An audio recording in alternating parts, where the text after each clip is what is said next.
The trail hasn't been easy for my fellow Democrats either. As we all know, Hillary's private emails got her in trouble. Frankly, I thought it was going to be her private Instagram account that was going to cause her bigger problems.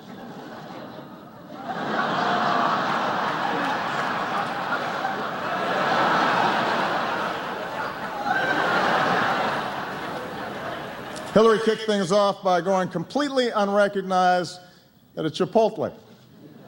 Not to be outdone, Martin O'Malley kicked things off by going completely unrecognized at a Martin O'Malley campaign event.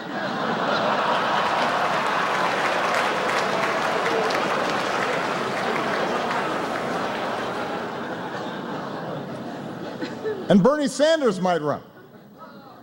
I like Bernie. Bernie's an interesting guy. Apparently, some folks really want to see a pot-smoking socialist in the White House.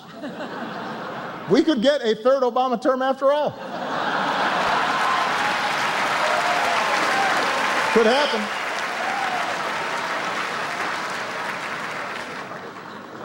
Anyway, as always, I want to close on a more serious note. You know, I often joke about tensions between me and the press, but honestly, what they say doesn't bother me. I understand we've got an adversarial system. I'm a mellow sort of guy. And that's why I invited Luther, my anger translator, to join me here tonight.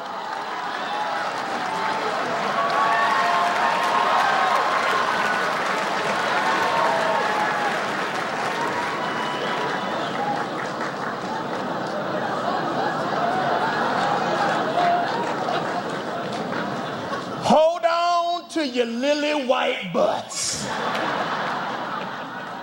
In our fast-changing world, traditions like the White House Correspondents' dinner are important. I mean, really? What is this dinner? And why am I required to come to it? Jeb Bush, do you really want to do this? Because despite our differences, we count on the press to shed light on the most important issues of the day. And we can count on Fox News to terrify old white people with some nonsense. Sharia law is coming to Cleveland, run for the damn hills! Y'all's ridiculous. We won't always see eye to eye. Oh, and CNN, thank you so much for the wall-to-wall Ebola coverage. For 2 whole weeks, we were one step away from the Walking Dead. And then you all got up and just moved on to the next thing. That was awesome. Oh, and by the way, just if you haven't noticed, you don't have Ebola. But I still deeply appreciate the work that you do. Y'all remember when I had that big old hole in the bottom of the Gulf of Mexico, and then I plugged it? Remember that? Which Obama's Katrina was that one? Was that 19, or was it 20? Because I can't remember. Protecting our democracy is more important than ever. For example, the Supreme Court ruled that the donor who gave Ted Cruz $6 million was just exercising free speech. Yeah, it's the kind of speech like this. I just wasted $6 million. And it's not just Republicans. Hillary will have to raise huge sums of money, too. Oh, yeah. She gonna get that money. She gonna get all the money. Khaleesi is coming to Westeros.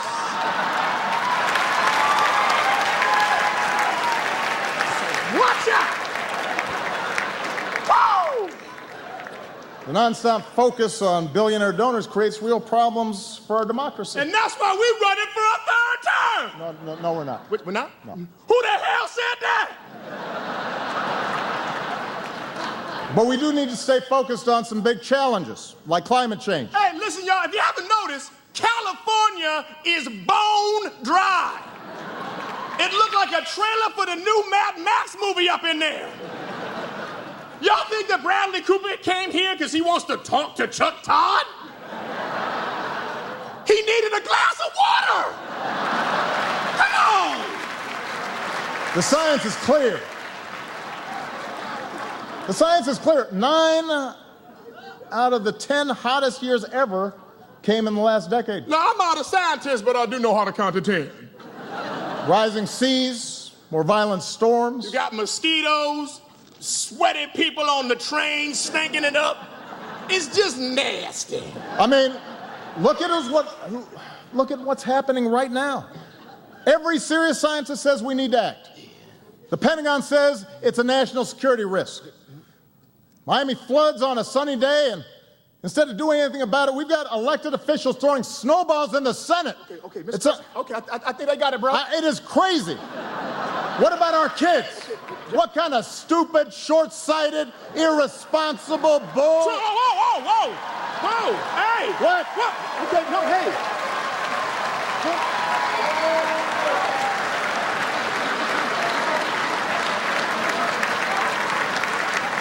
What? All due respect, sir, you don't need an anger translator. You need counseling. So now I'm out of here, man. I ain't trying to get into all this. Go.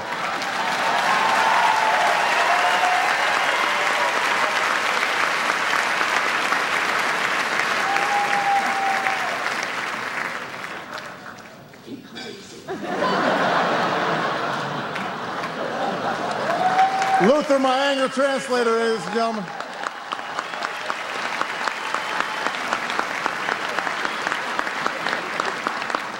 Now that I got that off my chest.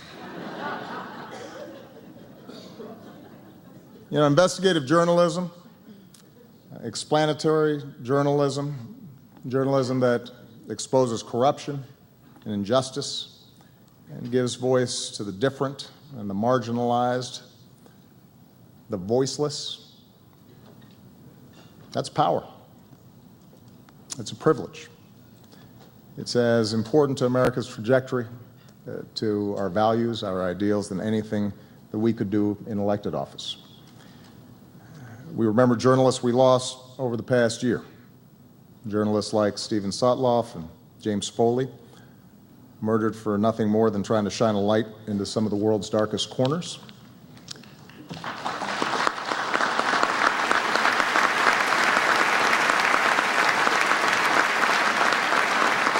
We remember the journalists unjustly imprisoned around the world, including our own Jason Rezaian. For 9 months, Jason has been imprisoned in Tehran for nothing more than writing about the hopes and the fears of the Iranian people, carrying their stories to the readers of the Washington Post in an effort to bridge our common humanity. As was already mentioned, Jason's brother Ali is here tonight, and I have told him personally we will not rest until we bring him home to his family, safe and sound.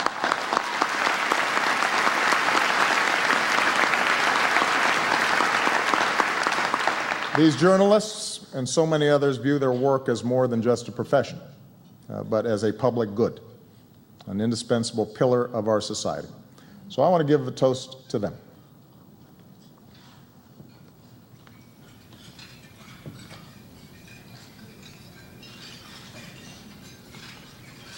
I raise a glass to them and to all of you with the words of the American foreign correspondent Dorothy Thompson. It is not the fact of liberty, but the way in which liberty is exercised that ultimately determines whether liberty itself survives. Thank you for your devotion to exercising our liberty and to telling our American story. God bless you. God bless the United States of America. President Barack Obama delivering his remarks, opening, of course, with a lot of jokes, including his anger translator coming out, and then turning and taking a much more serious note, talking about journalists, American journalists who have lost their lives, as he said, James Foley, Stephen Sotloff, trying to shed light into the darkest corners, talking about the importance of the media, especially in the world today, also talking about the Washington Post journalist imprisoned in Tehran, Jason Rezaian, whose brother Ali is there. Let's go around the room as we wait for Cecily Strong to speak and get your reactions. First to you, DL. In the words of the president, bucket. I thought it was. I thought it was edgy. It was biting. It was what a lot of it what I had hoped another comic would do, but he did a great job. I thought the Key and Peele thing was hilarious. And I thought he took some real shots at some people, and that's ultimately... Did he go as far as he wanted? Of course. Well, no, not as far as I wanted, obviously, but I think that he took some real, he made some people, he took some zingers that made people look around the room. And you clearly knew what he was doing. So. Lori, I would be interested in your take on what's resonating most online. Oh, I think people love the King K. People absolutely love the anger management. But I loved at the end when he kind of brought it back and talked about the power of journalism. And the responsibility. And the responsibility. If we take a step back and we look at everything that's happened over the past year, I've never been prouder to be a journalist. When you look at what's happened at Paris with the attacks, you look at what's happened overseas and the people that have lost their lives. I love that he came back to that idea of the responsibility. And I thought he did a very good job as a comedian. I thought he was a very, very funny comedian. As someone who's tracked the president, is that what he typically will do at the end, is at these dinners, is to come back in that way about journalism? Yeah, for sure, but never to that extent. Right. I mean, my recollection is he's certainly never done a separate toast to the entire Washington press corps, and even sort of gone to that length, I mean, almost even in an emotional fashion. So that was great to hear from him, for sure.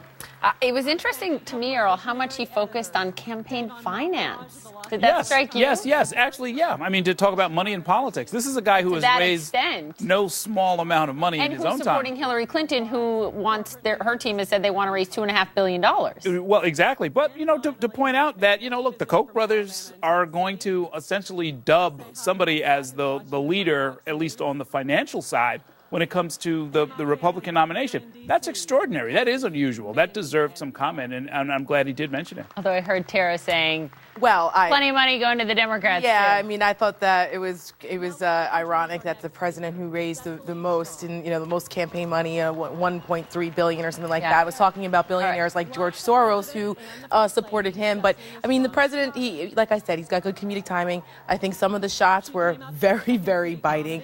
The Key and Peele, hilarious. But let's just put it in perspective why he addressed the journalism aspect of this toward the end.